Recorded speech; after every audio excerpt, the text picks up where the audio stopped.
unknown DJ who was a program director here at the club. He had found some mixes out of New York, brought them to LA, and we played them in the club. They were cool, but the music was different. As a DJ, I was radio trained. I went to a broadcast school and learned how to DJ from a radio perspective. I learned something called the roller coaster.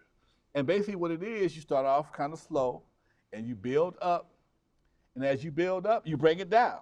And as you do that, you bring it around again. You can control your crowd through your music. Being a DJ from the age of 19, we had to play all night long. I come from a different era, okay? I come from an era where you had to carry 12 crates of records. You had to carry 4 Silver Vega speakers. You had to carry a rack of BGW amps. Everything was heavy. 1200s weigh about 15 pounds a piece. You got 2 of them, an EQ and a rack. You got Silver Vega speakers. These big son of a guns about this tall. They weigh about 50, 60 pounds a piece. We didn't carry laptops and self-powered speakers and could play a mix. Some of you son of bitches is cheating. Y'all cheating. You ain't fooling nobody, okay? I'm a real motherfucker. No, I ain't never scratched in my life. I swear to God, I ain't never scratched. I blend, I don't scratch. I don't have to. Dre was a young cat on this very stage right here, a young guy on this very stage. And like I tell you, I'm not gonna lie, I didn't bring him up here. How he got it, I don't know. I don't know. Okay, I'm gonna keep it real, okay? I don't know how Dre got on my turntable. Dr. Dre is a master. We've heard of others doing it, but nobody does it like Dr. Dre. Dr. Dre, show what the triple threat is. I let him in the club, but I didn't give him permission to go on the turntables, and he did. And all I know is when he got through performing, everybody in the club has stopped. While he was doing his Postman Planet Rock mix, everybody in the club stopped. It was funky. I'm like, why everybody dancing? Everybody looking at him, okay? And, you know, I never heard that before.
One station under a groove. Get yours now while they last. Get details from your record store or listen to the radio. One station under a groove. WEFUNK. We Funk Radio, playing that old school R&B, soul, and funk. We Funk Radio.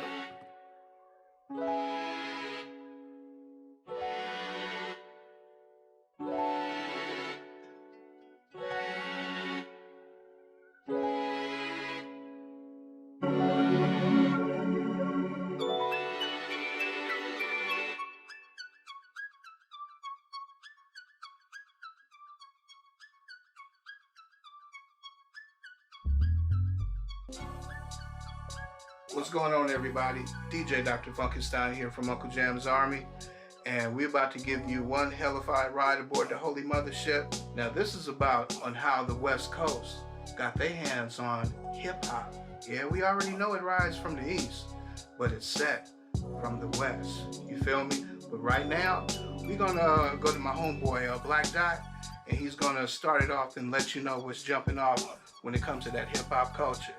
Hey, I'll get back with you in a minute. I'm aboard the Holy Mothership in the lab, y'all. See y'all in a few.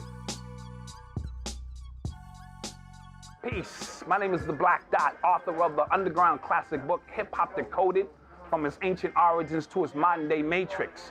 I was born in the Boogie Down Bronx, 3 blocks from Cedar Park where hip hop started, and 3 blocks away from 1520 where Herc started it all. And as a young man, as a young child, I was able to go to these jams in the park and watch this magic take place between these brothers and sisters who were bringing this energy to the streets and to the world called hip hop. Now, remember, back in the 70s, New York looked like a bomb had been dropped on it, especially in the Boogie Down Bronx. It looked like Vietnam, shattered buildings everywhere and things of that nature.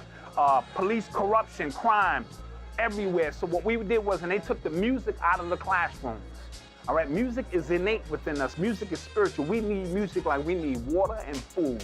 So once they took them out of the classrooms, we had to create a new form of music called hip hop. So we put cardboard down and we would dance. Or we got spray paint cans when they wouldn't let us draw on their canvases, and we went and painted the cities.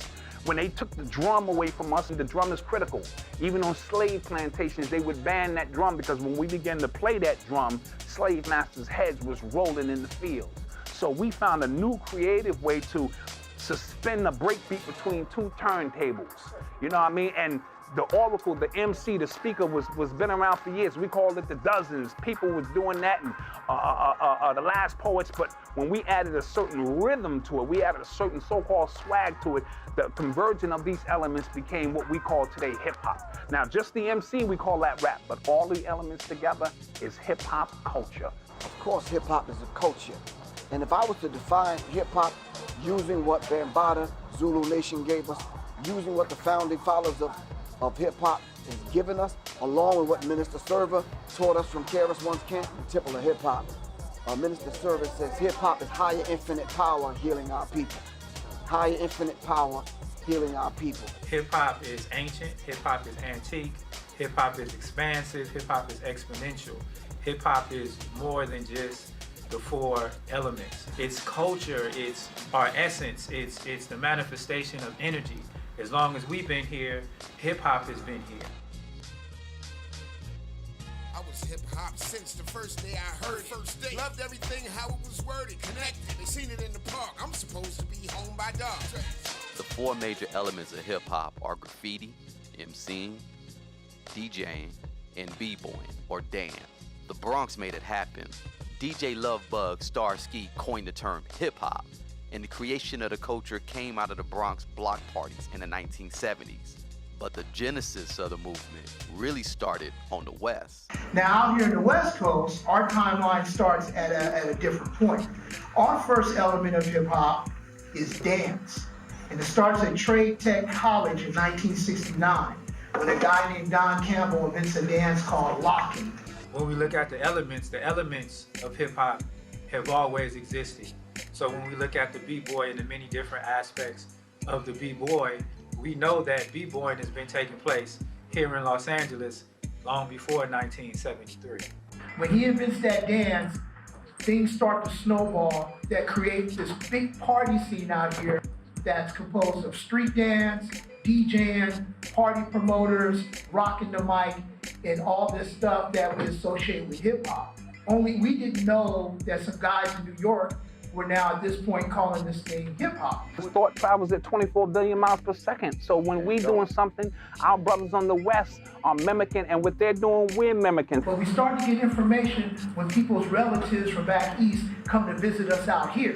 We start to find out about this thing called hip hop, and then pretty soon they're showing it on That's Incredible and other national TV shows. And then we look at these guys out here and these women out here doing this thing called hip hop, and the first thing that we think when we find out what it really is, oh, they're doing the same thing we're doing. In the late 1960s, 70s, and 80s, Los Angeles was the place to be. Land of the funk, the flashy, flicks, black exploitation films, and black power. It was the end of the civil rights era. There was white flight, that large-scale migration of people of Anglo descent leaving the urban areas to the safer suburbs. LA was changing, becoming more diverse, and the LA party scene was on fire. At this particular time in the early mid-70s and into the early 80s, people in various communities were kind of rebelling against the norm when it came to music and what they wanted to hear and what they wanted to do as young people. Everything was set off by the DJs. The kids were moving and grooving to punk, funk, soul, and even disco. Teens on the West Coast danced to disco-influenced electronic music, later to be called electro-hop. Hip-hop emerged as a direct response to the popularity of disco music. The earliest hip-hop was mainly based on James Brown and funk loops.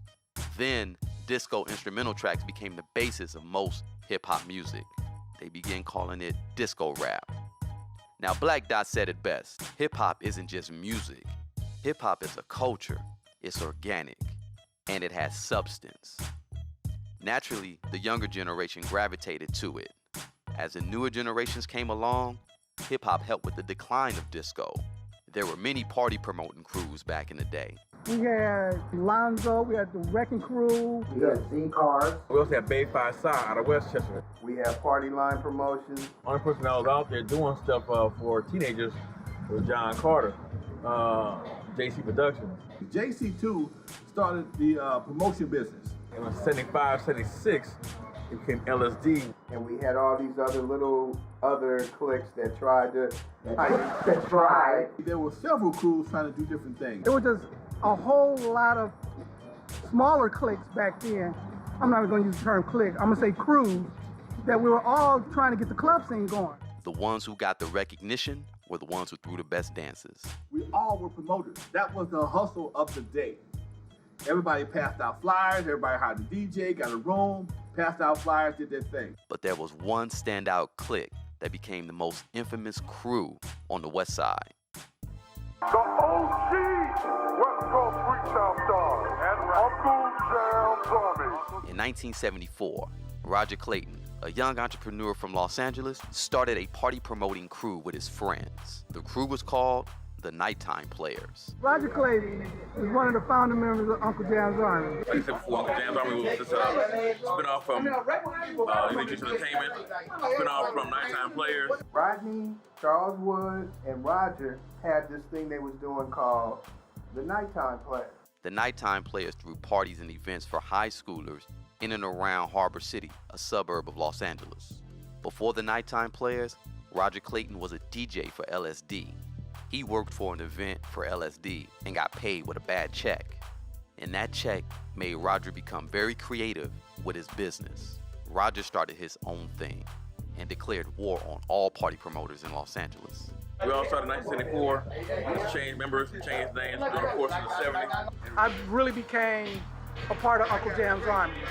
The way that I got introduced to Roger Clayton, his sister Adrian and my sister went to high school together.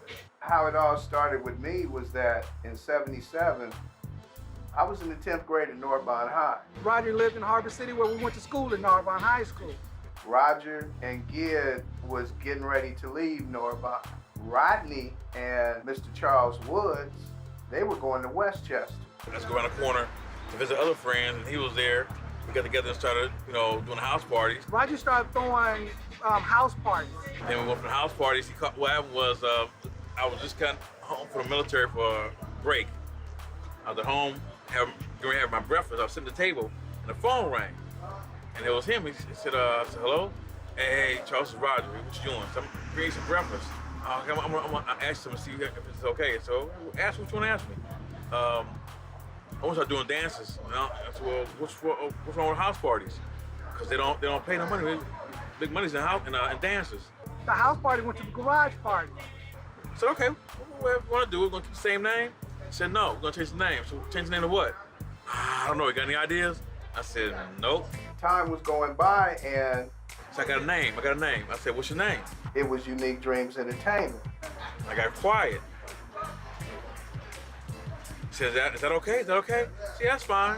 In 1977, Roger Clayton created Unique Dreams Entertainment with Gid Martin, Charles Woods, Charmaine and Charlene, myself, Dr. Funkenstein, Bleeps, a.k.a. the infamous Sir Jam, Dr. Rock, Rodney Garner. Roger Clayton called himself the Ace of Dreams, then Mr. Prince. Yeah, what's your name gonna be? I said, if your name is Ace of Dreams, I can be Mystic. I'm DJ Dr. Funkenstein of Unique Dreams Entertainment and Uncle Jam's Army. I started in 1977. I was a behind the scene kind of person. Us being first ladies, I think we added a lot of influence, brought in a lot of versatile. I handled the people, I handled the crowd flow, I handled the money, I distributed flyers. I can draw the flyers. Back then I was an artist. I draw the flyers. So I do the flyers, and we're doing a trial run. So we had our first party was at the Hawaiian Gardens in the rec center. Me, myself, I didn't like working the front. I wanted to be on the floor, dancing, getting the people into the groove of the music. Rodney kept telling me about, they was giving dances, went to a few of their house parties, and they wanted me to join in. Word of mouth, getting, venues ready, just getting it all set up. Nice turnout. We weren't satisfied with that. He said we'd do more promotion, get our name out there a little harder. I said, okay, no problem with that. But I knew it would take money. He worked at a record shop, we were making that much money, but he was fulfilling his dream and his passion being around music. But he had a vision. You had to take it out of your backyards. You had to take it out of your basements. You needed a bigger venue to bring people together. And everybody came together pretty much as a collective and just had a really good time. We started off to where we wanted to give dances to where people could have fun. Nothing to do on weekends, but football games, and after a while it gets kind of, when that's over with, then, what you gonna do after the games? Yeah. Usually start off with an after party from the games, and on Fridays, and that's how the house party started. People were partying, that was good. I went up on the DJ booth, not too many people up there messing up the flow because I know that DJs have to have their space. I remember Roger, Bobcat did a little bit. On the turntable, that was Roger Clayton, Lee, the good Dr. Funkenstein, they did that. Rodney had came to me. Rodney said, yo, Dad, Roger was asking me to ask you, man, we need your help. I kept putting it off, but when that third time came, that last time, all of a sudden Rodney said, yo, Dad, this is the last time Roger told me to ask you this. He said he really do need you, and he want to know, can you come up to Sojourner Truth with me Saturday night at that time? Went back to Rodney and I said, all right, man, what all do I have to do? Rodney said, well, first, gotta let you, talk to Roger. So he said, get your best dress on, and we rolling out that following Saturday. The clothing was basic. It was basic. Everybody was wearing 501 jeans. 501s, chucks, t-shirt, button down. They were still wearing naturals back then. The girls still wearing cornrows. We were also wearing the bomber jackets. If you were going to a club, you wore a button down, some slacks, Stacy's, something of that nature. Ace Juice matches on the side. That was Crip style. That was my thing. I mean, you put it down. You hold on. You want to respect. You got respect. Our pants were fitting. Doesn't hang up your butt. You have to be sharp in your biscuits and your denim and your pressed out t-shirts. You pressed. Got to have creases in them. And back then, parties were more dressy and who can dress the best type of thing. As opposed to now, they don't give a damn. So we rolling down Crenshaw, and all of a sudden, we come up to Sojourner Truth, and it was a line, okay? And I'm like, man, is this what y'all doing? Rodney said, man, you ain't seen nothing yet. I'm walking through people and everything, and I see a few folks from the neighborhood. All of a sudden, as soon as I get into the dance floor area, it was packed to the T. When I walked in, Roger was playing Get Off Your Ass and Jam by Funkadelic. Everybody was partying, okay? I seen Roger, and he was in this cafeteria area, and all I seen was one Marantz receiver. That's right, you heard me, I said Marantz. One Garage turntable, and 2 Marantz speakers. Roger looked up and he was like, hey, Dave, what's up, man? Man, you made it, man. Yo, man, come on in the back, man, come on. So I'm watching Roger DJ.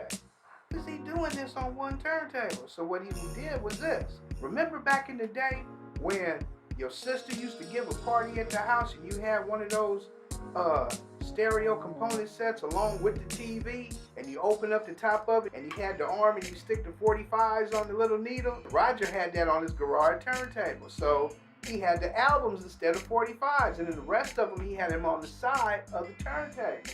As soon as the record is over with, He'll snatch the needle off that record. If it drops, he will know exactly where to put it for the next song with no, mess ups and everything. I mean, he did it precise, and people were still dancing. I'm sitting back going, oh, now this is what I'm talking about, and people was jamming.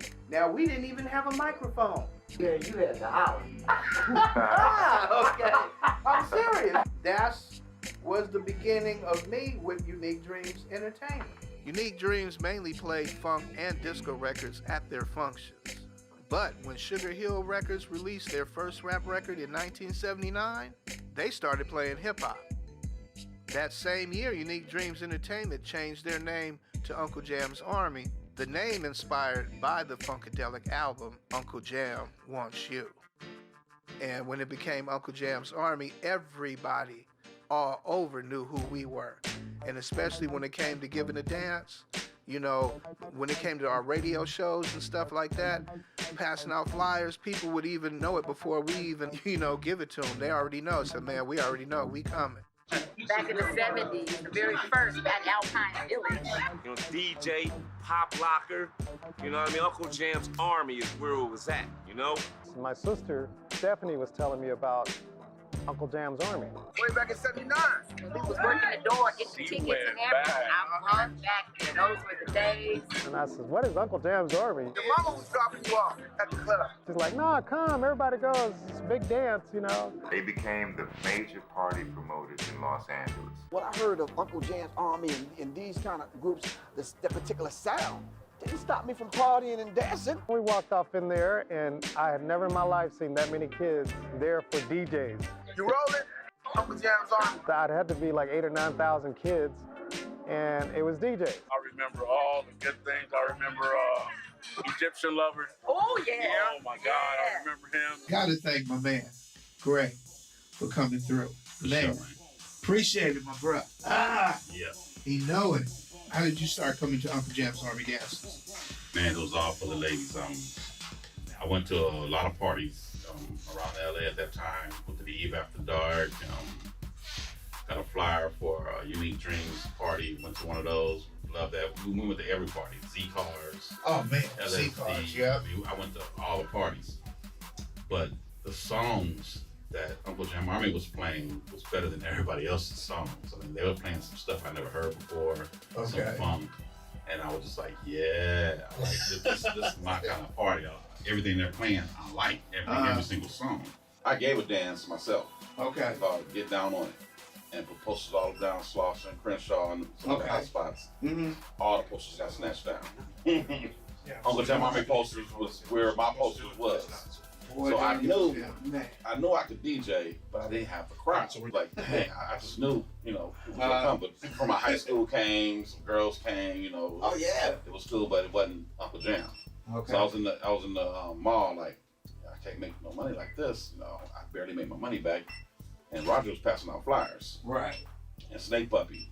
Me and Snake Puppy actually used to make. Snake Puppy, okay, We used to make mixtapes together. Oh, okay. Before he was with LA Dream Team and. With Dream Team, yeah. So him and I was making mixtapes together, doing raps on them and stuff like that. Roger passed out flyer and Snake Puppy said, man, Roger, you guys got the best dance production crew in LA, but you don't have the best DJ. He said, my boy here is the best DJ.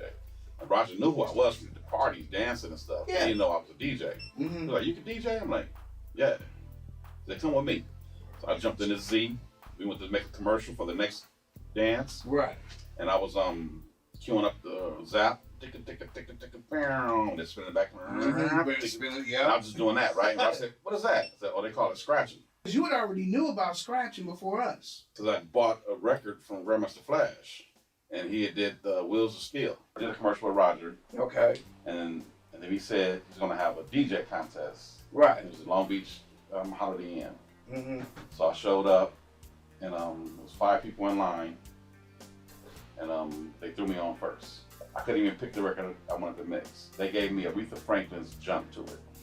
Aretha Franklin's not a song you want to play at an Uncle Jam Army party. So I said, okay, I'm going to keep this beat going with these loud speakers. It should sound okay. Right.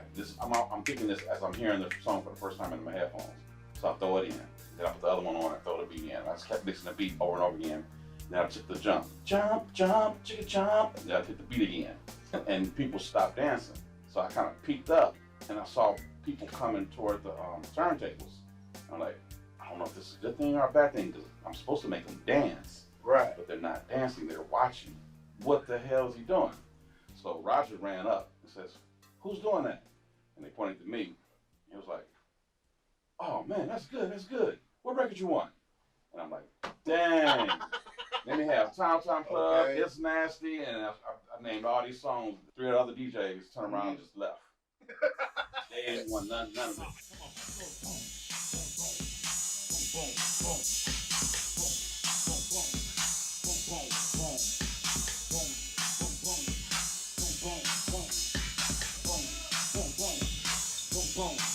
I had a chance to become a DJ with Uncle Jam's Army. You know, I grabbed it by the horn and just did my best, and man, the rest is history.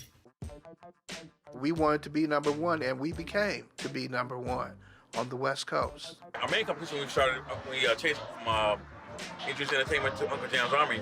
Our main competition, our main goal is to outdo LSD. They were the top ones in the city. See, we're the unsung heroes. We're the ones that was faced first in the trenches, you know, from not only just hanging posters, but passing out flyers. That really has to be understood. It has to be recognized. Uncle Jam's Army is the foundation of West Coast hip hop. Without those flyers being handed out, without those posters being hung, there wouldn't be an Uncle Jam's Army. Without Uncle Jam's Army, there would be no West Coast hip hop.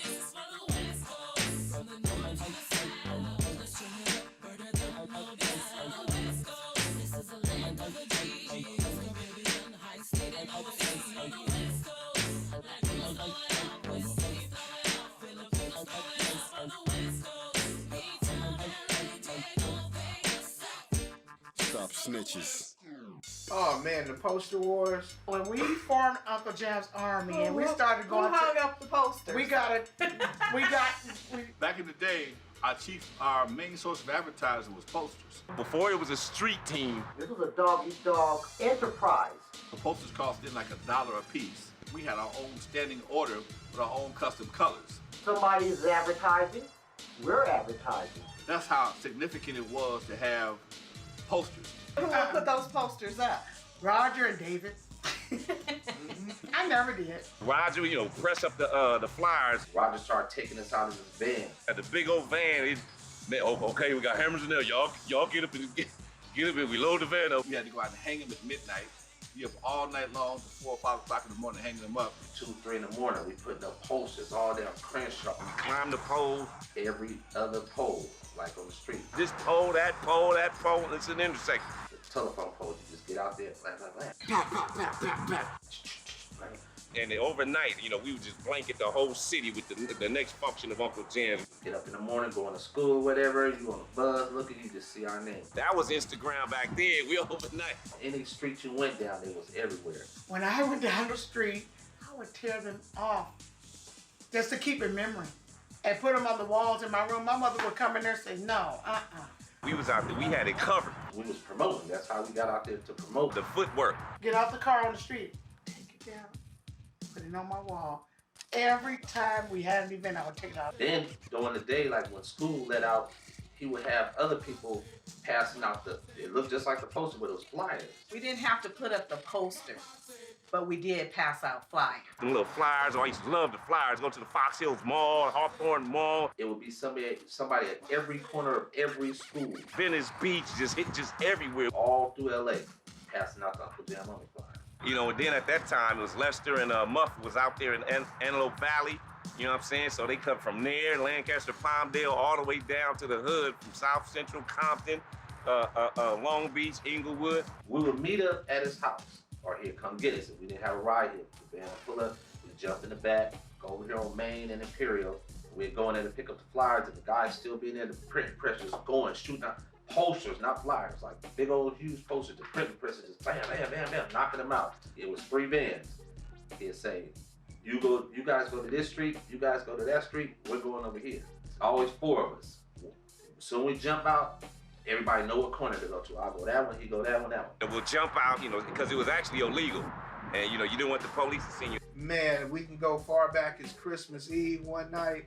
We was on the corner of Avalon and Redondo Beach Boulevard. We was hanging posters.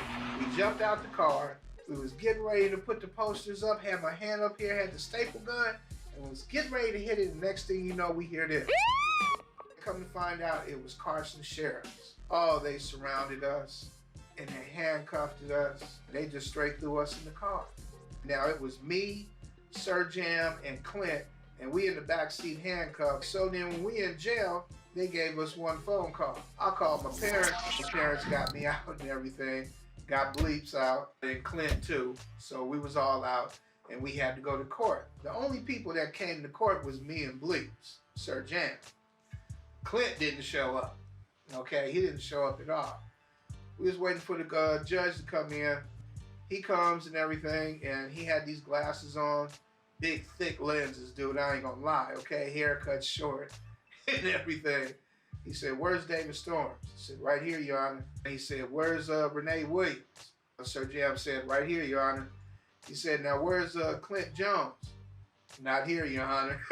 Okay. So then he was reading down on the paper, and he said, "Arrested for hanging posters."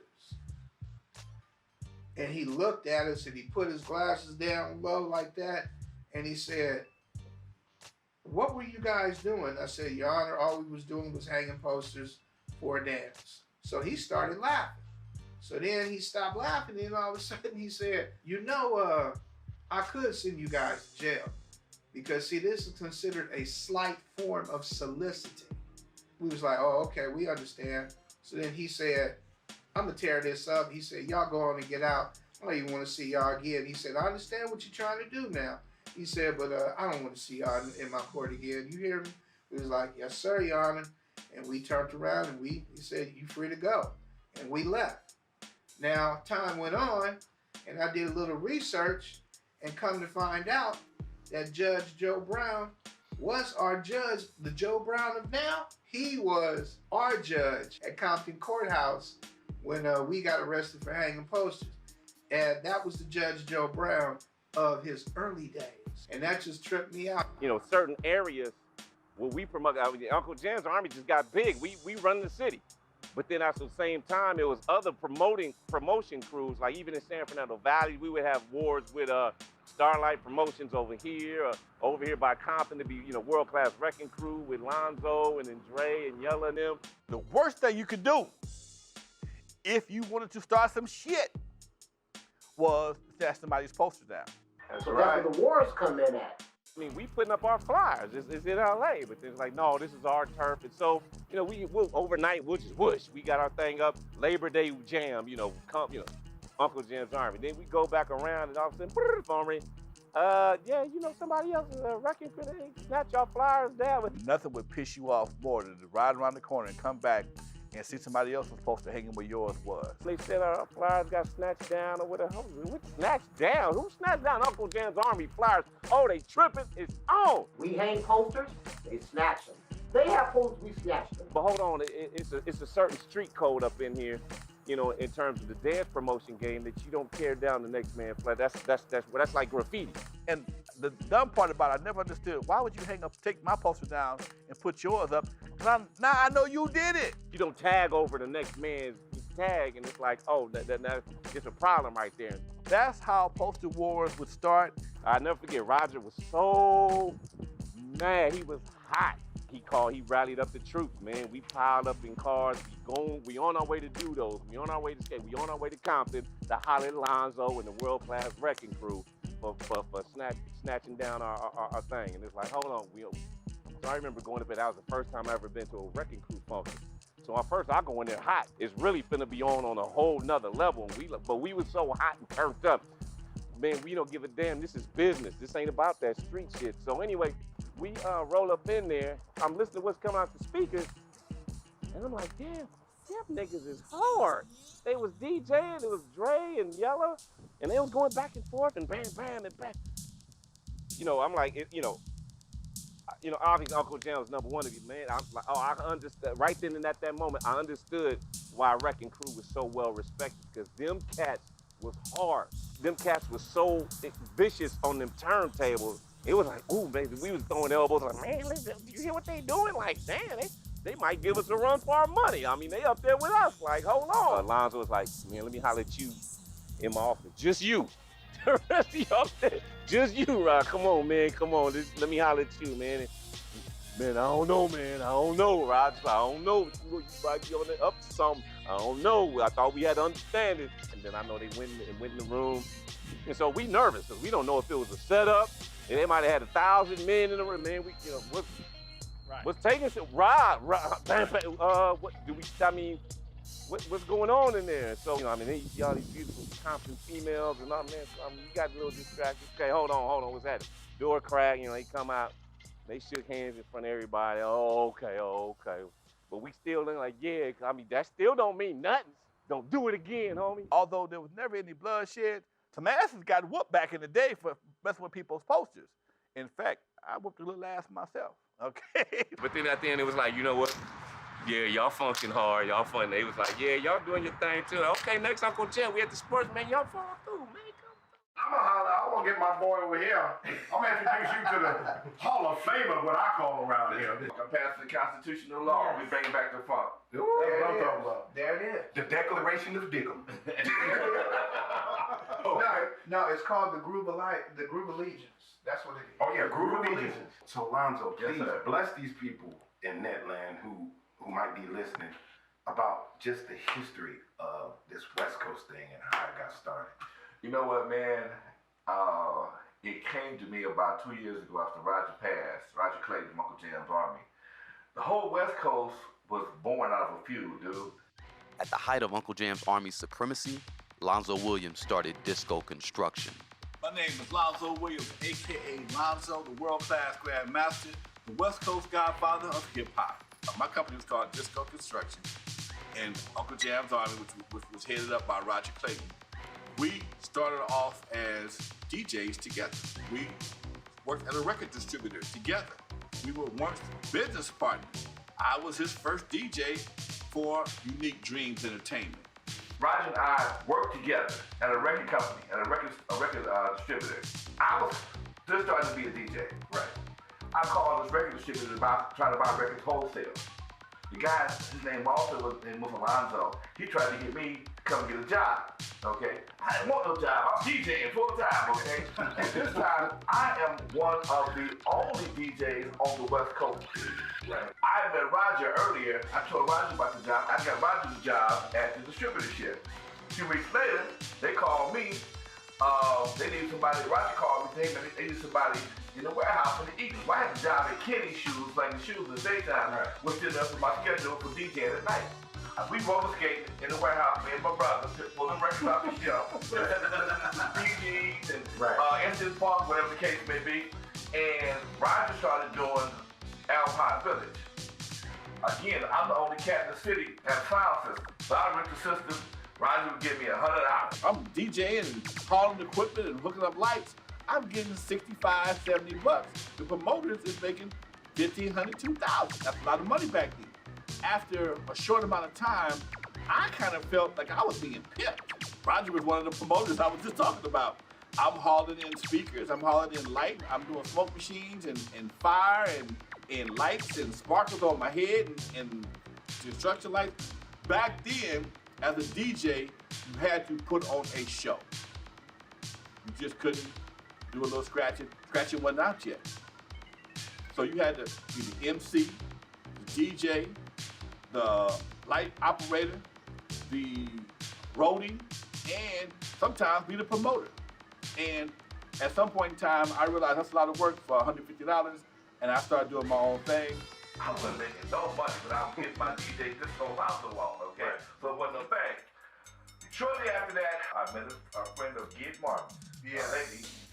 She started backing me on doing promotions at Alpine Village. So I kind of stood off from Roger. I still worked with him, but I had my own thing. Well, one day my dad came into my room, so we were counting a pile of money. It must have been about maybe $900 to $1,000. And my old man was no nonsense kind of cat. He didn't want me to get involved in nothing illegal. He like, where the hell you get all that money from? And I said, man, I got a DJ. He said, ain't no DJ in the world. Where'd you get your money from? I'm gonna kick your ass, okay? Straight up. He could even take me to the wall, right? I said, hold on. My dad saw me doing some things at Alpine Village. Buddy had a room, so I opened up a club called Eve After Dark right over another club called Jeffy's. Lonzo and Disco Construction, they ruled the east side, while Roger and Uncle Jam's Army ruled the west side.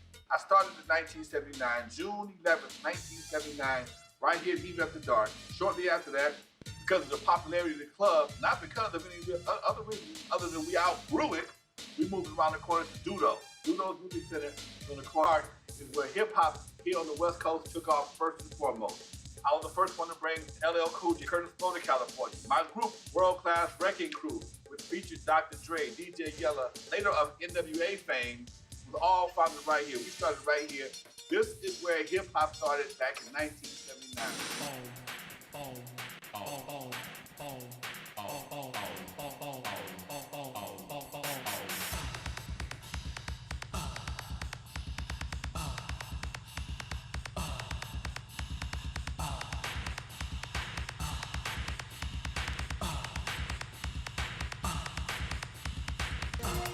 Records, mixer, turntables, speakers.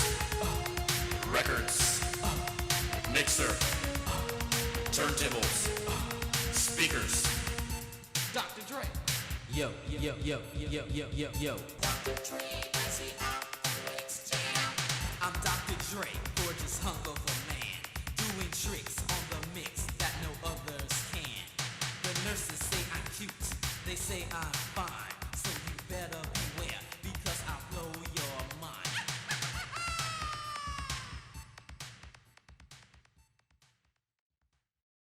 In the heart of South Central LA, off 92nd and Western, was a place called The Workshop. The Workshop was home to Michael Calfani, aka Disco Daddy.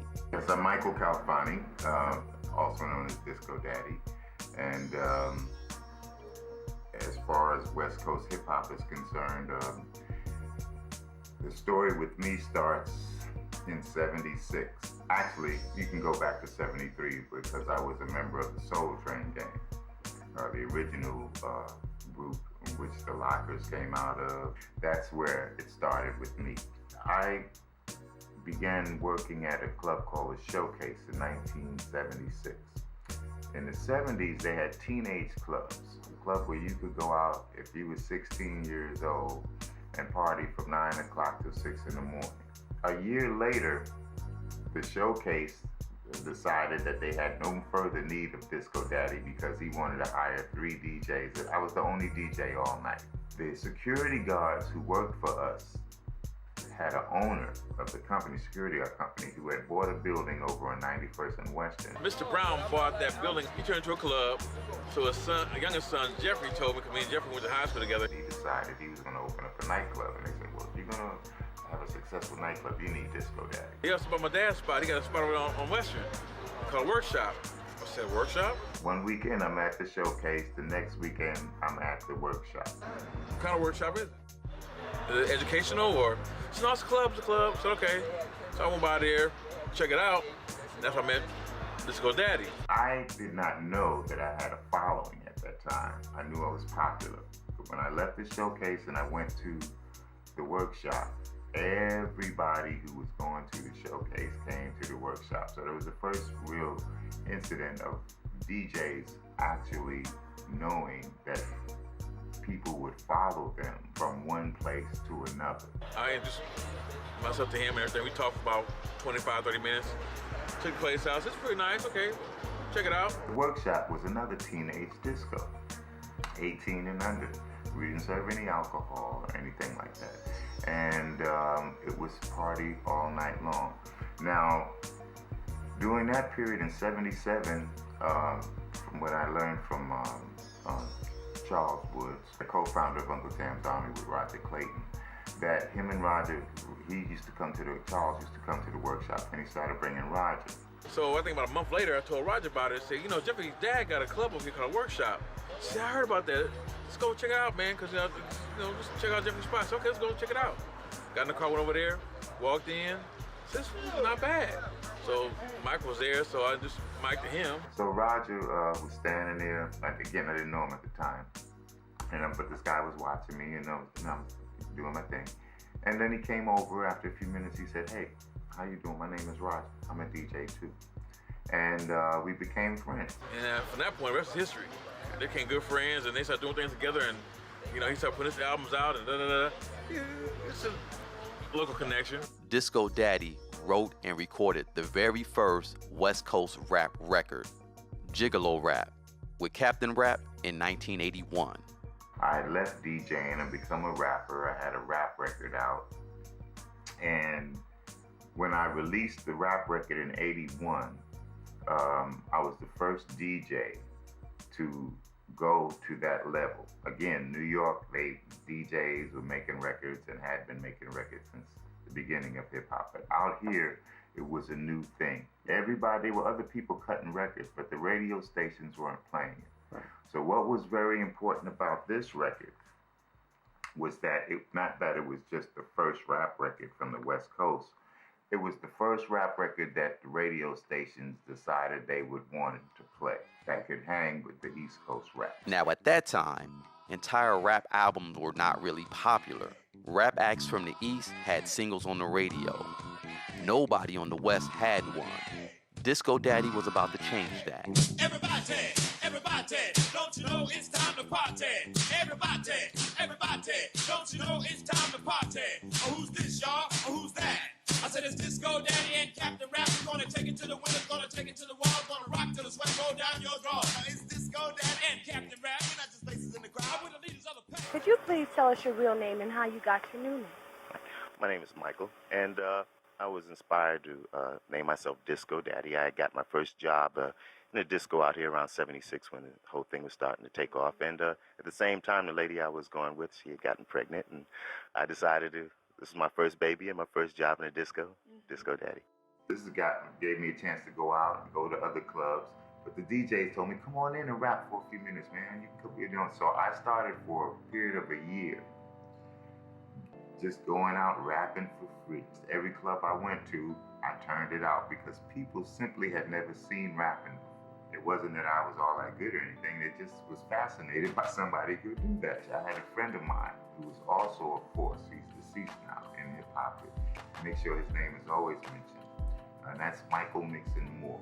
Along with him and Magic Mike, who's also another force in the early hip hop. Mike spun off into one of the early party promoters also. He was a party promoter, but then he started doing DJ gigs for celebrities. In 81, I got into a bad contract situation after my master was sold to a slime ball named Joey Jefferson in Gas City Records. Never paid us. The contract was so messed up that I was glued to him for 7 years contractually. Motown called Captain Rap and I up to Motown Studios.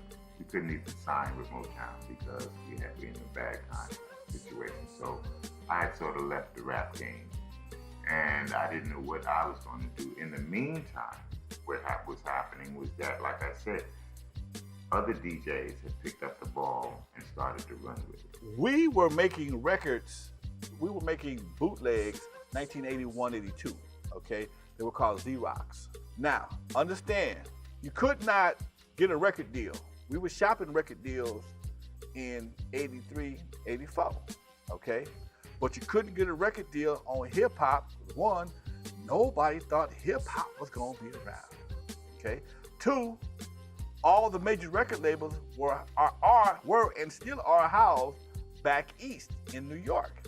Duffy Hooks, Cletus Anderson were the only guys that I knew of that had record making ability. When Disco Daddy signed to I think he signed to Rapper's Rap, which I think was Duffy Hooks, okay?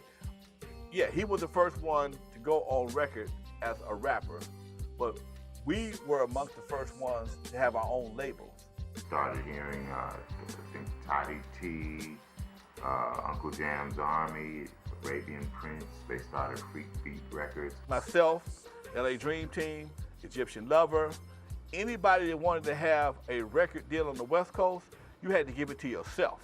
I was the founder of Crew Cut Records, one of the first guys on the West Coast to make a record along with Duffy Hooks, Cletus Anderson, my boy Roger Clayton, Unknown DJ. My niche in the music industry was I brought West Side to the East Side.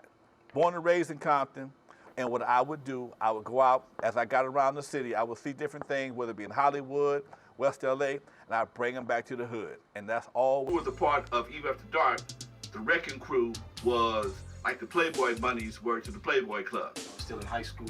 Eve After Dark is in my neighborhood.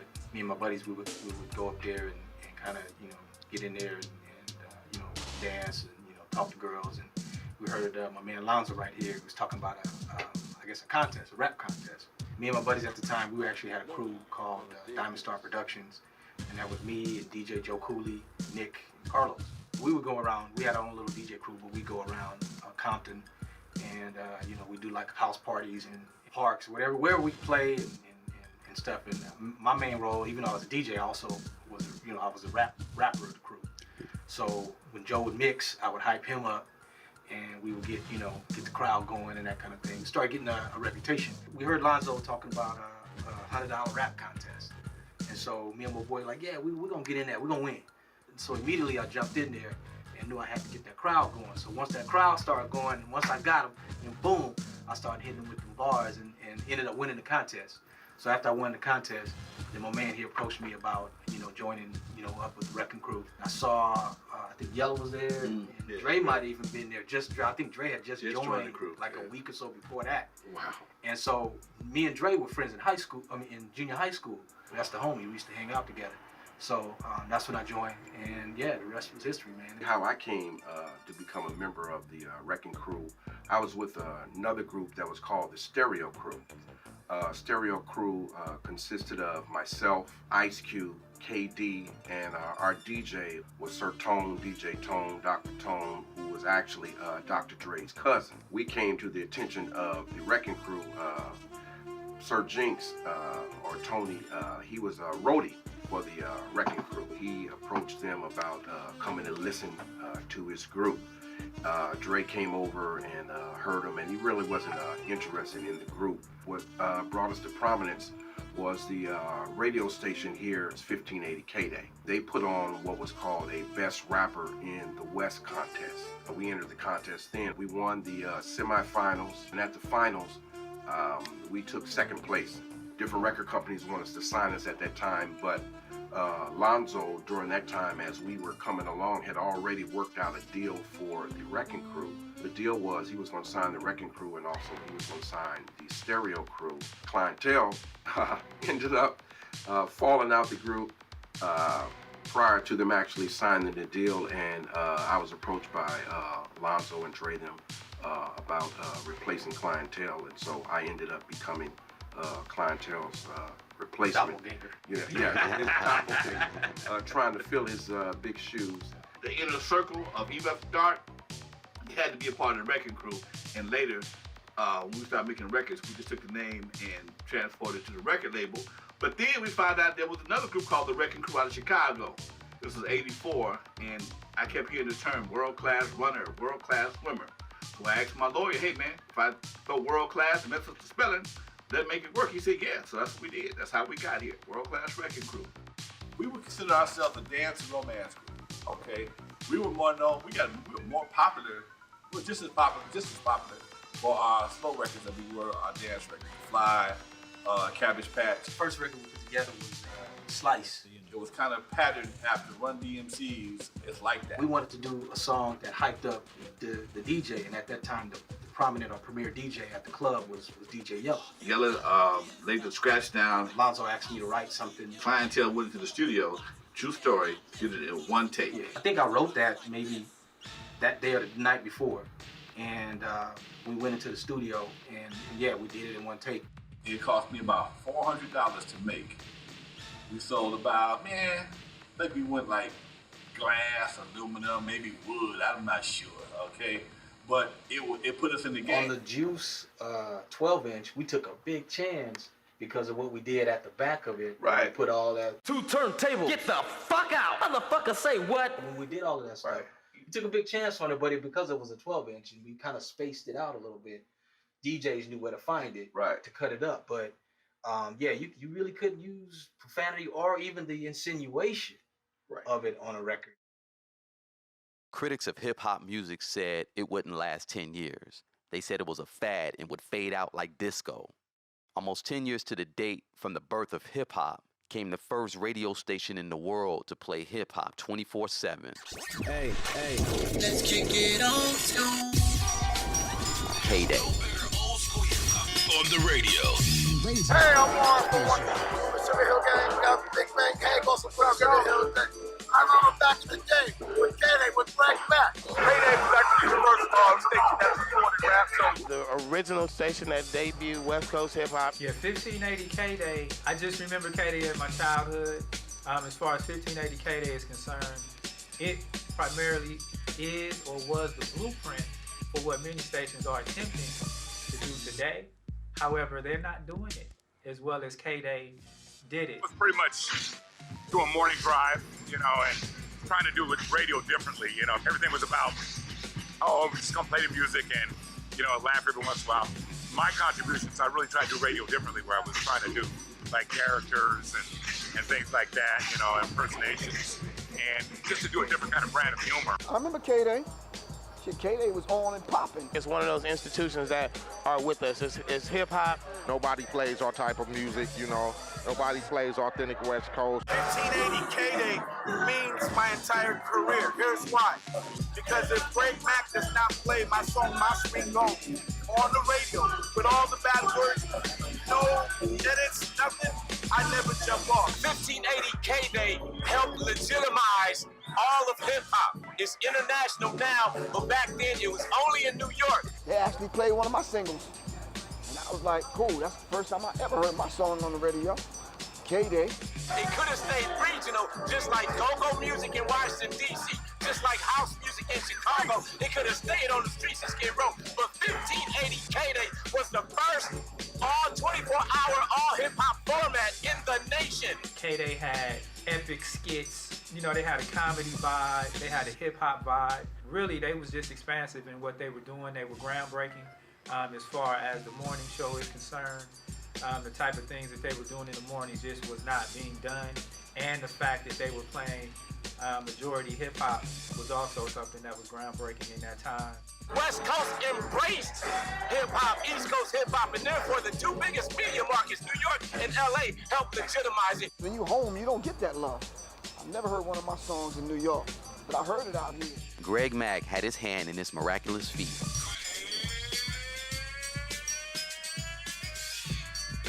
My name is Greg Mack. I'm the guy that started the hip-hop radio world. I guess a lot of people say we were the first rap radio station. Actually, we were not the first station to play rap music. We were the first to play it all day long. You know, when I first got to LA, K-Day was, you know, near the bottom of the ratings. Had a meeting with Ed Kirby and Jack Patterson when I got there, and they said, you know, Greg, you got any ideas and, you know, what we can do to pump this thing up and blah, blah, blah. Because I had just come from working at a station called Magic 102 in Houston and had a lot of, you know, music knowledge. And I says, well, sure. You know, K-Day and Greg Mack is one of those situations that I try and tell youngsters all the time that it ain't about what you know, it's about who know you.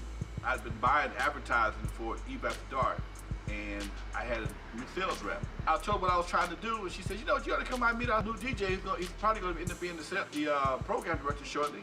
I go to meet Greg Mack, and I meet Greg Mack, looking like he's 70 Sam. Back then, we had a little girl, Jerry girl. In the big yellow Cadillac, okay? Big old cowboy boots, big old Cadillac. He was the man, he ran the show. He broke all the hits for us. There was a lot of guys tried to get to Greg so because he could play the record. When he played the record, so many people heard it at one time. Greg Mack was the first to use the phrase traffic jam. K-Day was an all-rap station, a reflection of the street, a station for the people. When I first got to LA, I was trying to learn the streets because my style of programming has always been if you can control the streets, you can control the radio. When I first moved there, I lived in the heart of South Central. And all I had to do was, you know, left my window up for a couple hours, and all I kept hearing was rap music. Everybody was bumping Run DMC at the time, or Sugar Hill Gang. I said, you know, no radio station is really playing this stuff all day. What he did for the rap community was really, really, really on top. We also tried to take a lot of the local talent. If you had a record, you thought it was good, you could just come in and bring it to me. And then Greg Mack said, you know what, man? I can bring these acts over there. What acts? How about Climax, New Edition, whoever, LL Cool J. I'm like, what? Sure enough, like clockwork, Greg is shooting me acts left and right, left and right. Every Friday, we got a new act. I like to thank Greg Mack for being influenced by the music we played in a dance, because a lot of songs we played, the dances weren't played on the radio. When folks are calling the stations asking to hear certain records they didn't have, that made them influence to go out and find a record to play on the radio, which gave a lot of folks who had no name a name. I said, well, who is behind Uncle Jam's room? Who is Uncle Jam? I wanted to meet Uncle Jam, you know? And they led me to Roger Clayton. We and Roger go to Record Depot and different record shops and just find rare 12 inches. Folks we never heard before and just buy it and go home and see how it sounds. If we don't like it, go trade it back. And the ones we kept, played the dances, it bumped, it rocked. Folks are calling restaurants and look for a certain record. So we don't know what you're talking about. We don't know what record it is. They'll call Roger, ask them who it is. They'll get the record, go to the station, boom. Just kept rolling.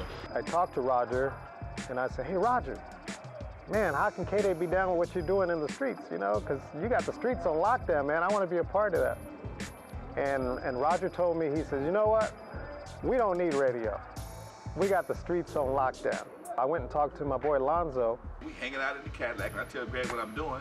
And I just shut the Eve After Dark down, about to go to do those. And I said, Lonzo, I want to start my own DJ group because I was upset that Uncle Jam's Army wouldn't let us get down with him. Lonzo said, you know what? I can get you a guy to mix for you on the radio because I wanted somebody to mix for me on the radio. And so I said, okay, well, send him on down. And so I met him, and it was Dr. Dre. And him and DJ Yella used to mix for me on my shows. They were before the mix masters. Greg heard some of my mixes, and he was like, dude, we can do this right here with these mixes. We can do the traffic jam. So now, check this out. Greg and I come up with an idea that you give me mixes for my traffic jam from Dre and Yella, and I'll give you a commercial before and after the traffic jam. No problem. And all this said, it was a 10-second commercial. Traffic Jam was brought to you by the world-class Wrecking Crew. You can find them on the corner of 135th and Central every Friday and Saturday night. Before and after. That was all the advertising I need. Do those stay packed. They mixed for me until they got so busy to where they just didn't have time to mix anymore. And that's when I started the Mix Masters to try and take down Uncle Jam's Army. Greg wanted his own promotion company, right? He was trying to come up with a name for it. Okay, Uncle Jam's Army. Greg was gonna name his Max Marines. Remember that shit? There's so many different people that Greg got kind of put on. And then I hooked up with like the Egyptian Lover. And he did my first record with Bobby Jimmy. Yeah. So I started doing parodies. You know, and that I had no idea, you know, because I did it as a joke till I got my first check. And when the first check showed up, I'm like, oh, okay, wait, this is a business. I mean, Dre, Snoop, all those guys, man, they really owe their career to Greg because he was really, really hit. Every one of God's creatures dance. You see the birds? They be whistling and doing their thing. The trees, when they be swaying. The clouds, when the clouds dance with one another, they do their thing. Hip-hop birthed many dancing styles and techniques. There's nothing wrong with participating in a culture that's yours. So if the WAP was out, radicals and revolutionaries would be foolish to say they didn't dance, they didn't do the WAP. The Pee Wee Herman, you didn't do some of these things that, you know, if you was trying to get the chick at the party or whatever, you better do something other than being hard in the damn corner. When it comes down to us, we so hard, we don't want to dance. Dr. Reverend Phil Valentine said, man, you ain't God unless you know how to dance. Out of the West, we brought crump, jerkin, turfing, crip walking, clown walking, locking, and boogalooing. Locking was created by Don Campbell over at LA Trade Tech in 1969 and popularized by his group, The Lockers. The name of the dance is called locking. You gotta understand what locking is. Locking means locking your joints. If I stop and lock, I'm locking my joint. If I stick my hand out, I'm still locking my joint. If I take my hand and throw it out, I'm still locking it. Pop locking came out, everybody was doing it. Boogaloo Shrimp, you had Shabba-Doo. They would all come to Uncle Jam's Army. They wanted to stage, they wanted to showcase their talent. People ask me if I'm saying that, if I'm pointing like this, and if my head is not turned that way, I don't call that pointing.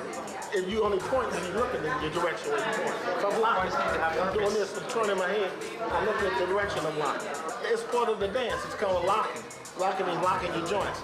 I might double up and play with it, but I'm extending different things when I'm doing it. That's the essence of the dance. John Campbell, one of the most fantastic, not only dancers, choreographers, distinctive, one-of-a-kind individual that you meet very rarely in show business, that you know is a special individual from the time you meet him. Respect to Don Campbell, the father of my style, mentor, even greater than Les. He made the whole thing work in a time before there was the internet, where he could make a video that would go viral and people would see him all over the world. He built that from the ground up, dance by dance. He was by and large the most talented member of the group, but everybody in the group had a unique talent. And that's what I remember when I created the LA Breakers. I wasn't looking for street dancers, I was looking for the best breakers. He has heavily influenced us and me personally is the fact that he allowed us to have an origin of dance. We weren't overwhelmed by an interpretation of someone else's culture, i.e. a New York culture versus an LA culture. When I came to New York City first, New York think they're the leaders in everything. They always do that. There, when you talk about new dances and all stuff, New York is a place that I always say that most of the dances come out. But I proved another thing, that locking and popping and stuff, that came from LA. You know, it came from dances, Fresno, Los Angeles, places around like here. There came a point, actually, because breakdancing was a newly evolved art form, that pop lockers and breakers, is just a small moment in time, actually did not flow well together. But New Yorkers always claim to like B-boy, they call it B-boy, B-girl, which is breaking. And I'll tell you another thing, don't call nothing breaking. They go crazy, they'll get mad at you. You gotta tell them is it B-girl or up rock. What people want to call now is musicality. And they want to judge each other with that. And that's how they grade each other out, through musicality. There was a time when Non-Stop, myself, Freeze, Tony T, we would dance on beat using various beats and various information from the song and transferring that into our spirit and out through our body. And people would talk shit about it. I included pop lockers in my LA Breakers. I was the first group. New York City Breakers didn't have people who could pop. They had people who borrowed from pop locking, from what they saw, but the strongest pop lockers, the most creative ones, were always here on the West Coast. And that basically created a dilemma, because when breakdancing came out, it seemed like it was going to kill pop locking. But obviously, pop locking just wasn't like an old dance and a new dance comes out and everybody starts doing a new dance. It had evolved into an art form. Don Campbell and his locking style and his dancing style is what rooted us as far as our independent and our power source to stay focused on our contemporary political problems as far as how we express them on the West Coast. We had a heavy gang culture out here. We also had a way of expressing ourselves against the police and even each other. We done that, man, from '74. You know, with Shabba-Doo and all that, the breakers and the pop lockers and stuff, you know, from coming from doing your booties and all that from B-boys and everything. Then when we went to hip-hop, was in really like '79, really got into the hip-hop era of breaking. Yeah. Right. Because when I got a hold on to breaking, it was like '79. Okay. And we started breakdancing and getting the tapes from New York because we was already popping. we was already doing we it. was Yeah. like already When that y'all was hustling pop all locking weekend, it. with Pop What You Got, Yeah, yeah. pop what you got. That We was was it. doing that in the 70s, early in the 70s, popping and locking. Mm-hmm. But then when breaking came, that was a whole new phenomenon. That was hip hop, like you said, graffiti, scratching, MCing, scratching, rapping, graffiti, break dancing, and we didn't go. We went on the walls after a while, but we started doing our own shirts, own jackets with our names on. We was Mechanical Musketeers, pop locking. I remember that, man. Oh man, I got paperwork still from '79. The Battle of the DJs back then. DJ Dr. Funkenstein here from Uncle Jam's Army and EIN Radio, and I'm kicking it here with the homie, man, Chili Chill from the Lynch Mob. Chili Chill, how you doing, sir? I'm doing pretty good, man. That's right, that's right. Tell me a little bit about yourself, sir. Man, just always keeping the West Coast, man. Yo-Yo's original DJ, originally from the Lynch Mob, you know what I'm saying? Giving a shout out to all the members of the Lynch Mob. And I must tell Chili Chill this, Yo-Yo is my neighbor. Okay, I know her moms and everything from way back in the day, off 106 and Fig, man. How did you get started with the Lynch Mob, man? I started off being a DJ. Right. Before I was a producer. Okay, Bobcat basically pulled me in. My nigga, I heard. Bobcat. Yeah, Bobcat, Shout out yeah. to DJ Pooh, you know what I'm saying? Oh yeah, now see that. That's West Coast. Those are all the homies, man. That's Battle right. Cat, everybody, man. We all got out. Aladdin. Everybody. See? Ralph M, Joe Cooley, everybody. 6 in the morning, police at my door. Fresh to the squeak across my bathroom floor.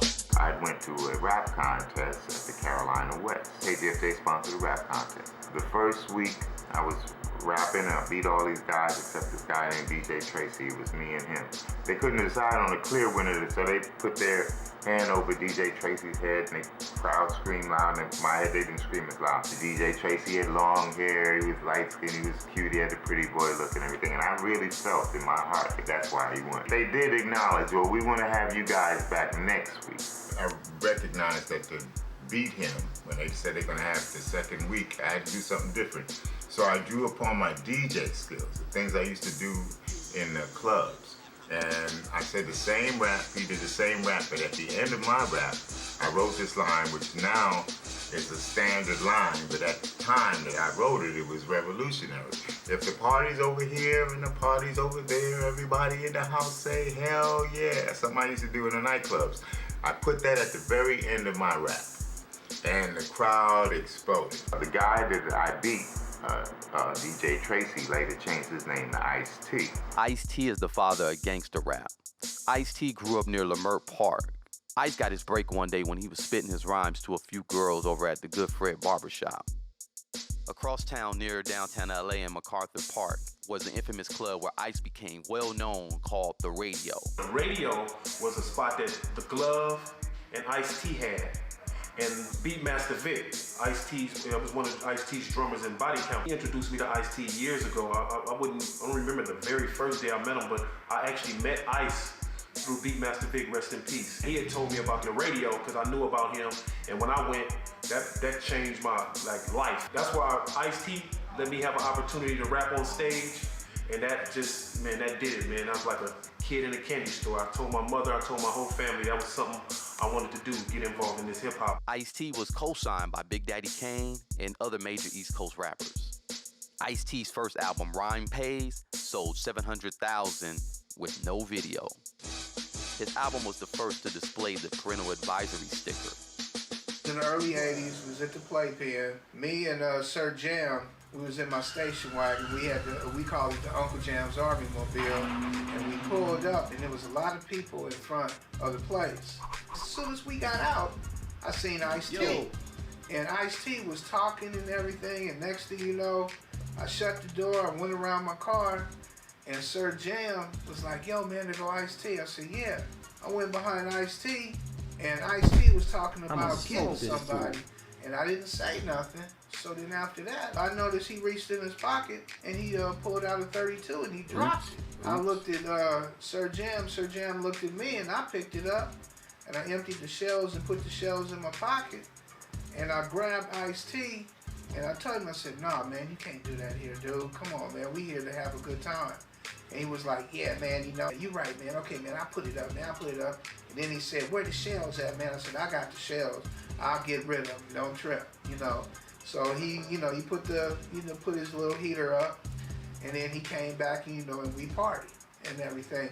And that whole night turned out cool. That was just real wild. On that particular situation was crazy because when me and a bunch of guys that used to come to the radio came back and it was under a different name and it wasn't Club Radio and it was Radiotron, a lot of us was standoffish. You know, we were like, man, we're not gonna come here no more. But you know, I wound up talking to Carmelo and I, you know, was the one passing out the flyers and getting people back there because Radiotron wouldn't have probably been kicking like it started kicking if we didn't get out there and grind and do that street promotion and passing out flyers, because I did that for free. Carmelo would give me the box of flyers and I would sometimes get my ass whooped when I came home because I would lie to my mother and tell my mother I was somewhere else. But I was so adamant about being a part of that movement because I remember it was the radio and I wanted to be like Ice. I'm like, man, I want this to be my thing. So when they gave me the opportunity to be the MC there, I didn't care about money. I just wanted to be a part of something. Jam's Army came out, Dial a Freak, you know, when Egypt came out with Yes, Yes, Yes, you know, all that bit, and they was doing their thing. During my time from 77 to 1985, when I left, the game had changed big time.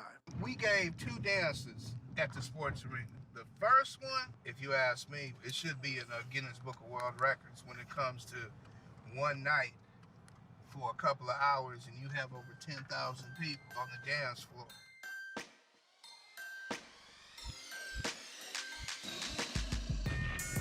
Right now, we're about to do a photo shoot here at the one, the only, where we made history, Uncle Jam's Army, that is, with 10,000 people on the dance floor, Play Sports Arena. We're getting ready to tear this bad boy down, so we got to come up here and take some photos because it is history.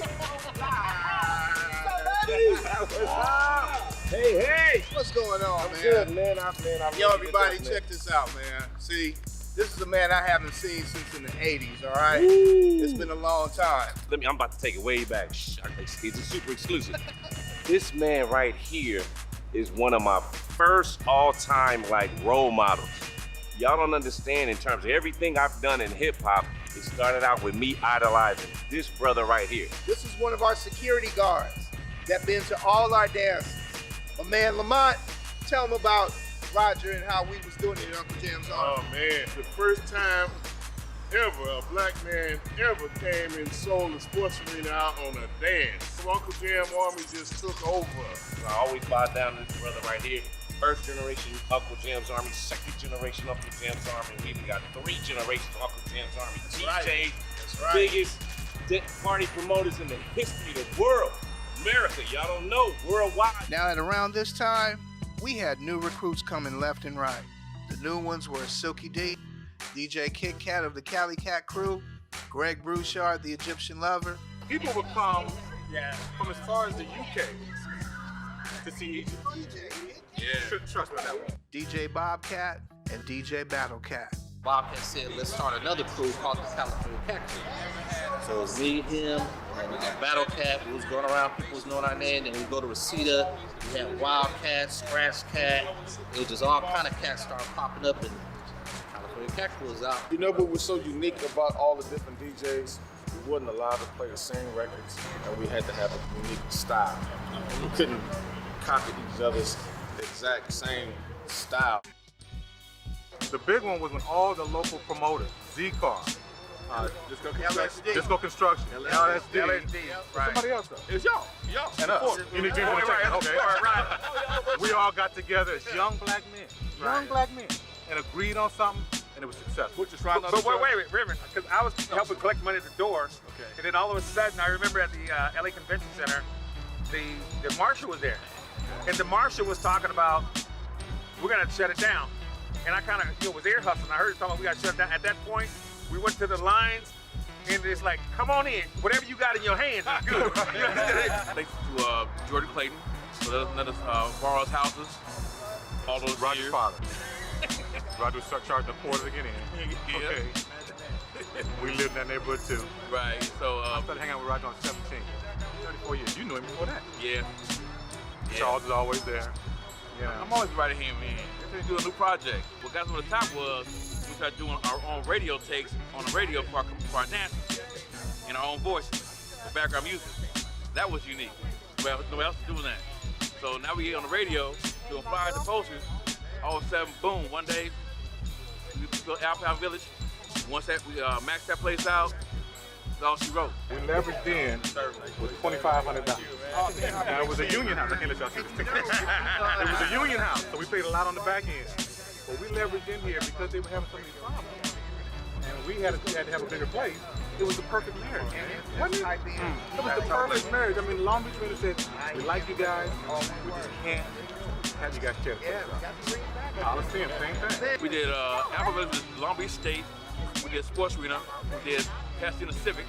Darryl Pierce, call me Big Dad, LA Posse. Started with Uncle Jam's Army. Learned the art of street promotions. Worked for me. Probably more than anything. That's what we all learned was street promotion. I'm surprised, ain't no flyers and cars out today. You dig? Just pulling it all together with Gibbs and Roger, and we knew it was gonna hit the minute. Just like when we got the name Uncle Jam's Army, we knew it was gonna be a hit. One of our key elements is that me and Dwayne, partner Dwayne Simon, we were the first ones to go to New York and actually, get signed to Def Jam Records with an artist we had by the name of Breeze.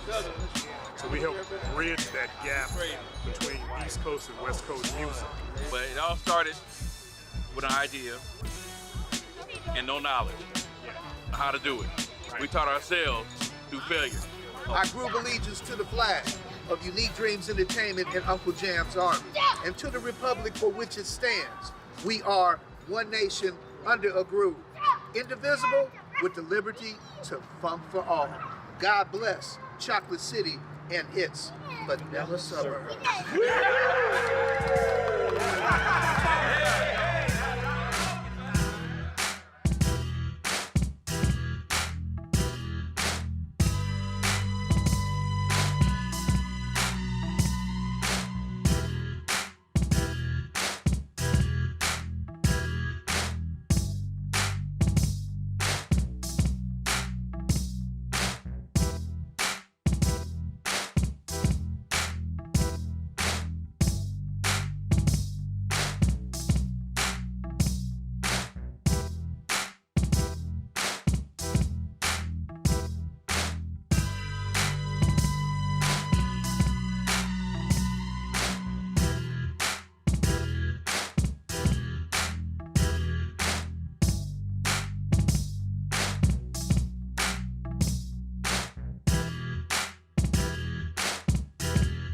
We out. Peace. Yeah, it's a party, y'all. It's gonna be a party, y'all. Party, y'all. Yeah, it's a party, y'all. And this is a party, y'all. A hood function.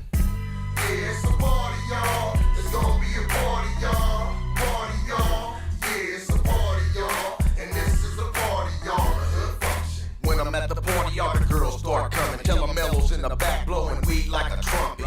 Pouring out liquor to the homies like it's nothing. With a pistol in my hip in case I gotta start dumping. Bass hitting, yeah, that there's something. It's a hood thing, but everybody dressing like they clubbing. Yeah, I got it jumping like Jack with these raps. And I keep the dice skipping like a CD that's scratched. There's a lot of things that need to be in discussion. I think these little niggas might need a reintroduction. So when they start to talking and they gums start to come, and I'ma pull this here heat, had a whole party running like. Yeah, it's a party, y'all. It's gonna be a party, y'all.